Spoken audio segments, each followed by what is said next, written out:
येवला बाजार समितीमध्ये कांद्याच्या दरात घसरण झाली आहे, त्यामुळे शेतकरी अक्षरशः हवाल दिलाय। कांद्याला बाजारामध्ये फक्त सरासरी 900 ते 1000 रुपये प्रति क्विंटलचा दर आहे। कांद्याला 2500 ते 3000 प्रति क्विंटल भाव मिळावा अशी मागणी शेतकरी करतायत।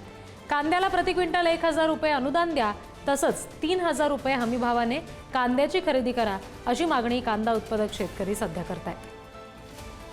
या निर्यातीच्या चुकीच्या धोरणामुळे या ठिकाणी कांद्याचे बाजारभाव पडलेले आहे। शेतकऱ्यांना उत्पादन खर्च मिळण्यासाठी जो विक्री होणारा कांदा आहे आणि जो विकलेला कांदा आहे त्याला 1000 रुपये अनुदान द्यावा आणि निर्यातीसाठी कांद्याला परवानगी देऊन कांदा जास्तीत जास्त बाहेर देशात कसं जाईल, त्यामुळे देशाला सुद्धा परकीय चलन मिळतं या कांद्यामुळे। त्यामुळे आमची सरकारकडे एकच मागणी आहे का कांद्याला बाजारभाव मिळाले पाहिजे आणि अनुदान दिलं पाहिजे, केंद्र व राज्य सरकार दोन्ही मिळून बी। आज मी कांदे विक्रीसाठी आणले होते, तर माझ्या कांद्याला दर मिळाला 1150 रुपये।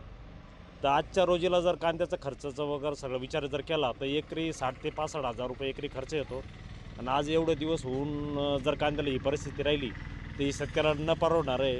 कांद्याला खर्च सगळं मजुरीचं हे सगळं विचार केल्यानंतर काही राहत नाही। आजच्या घडीला कमी मार्केटला 3000 रुपये ते 3500 रुपये मार्केट पाहिजे नव्हतं, पण आज कांदे जवळ आले 800, 900, 1000, तर याच्यामध्ये काही राहत नाही।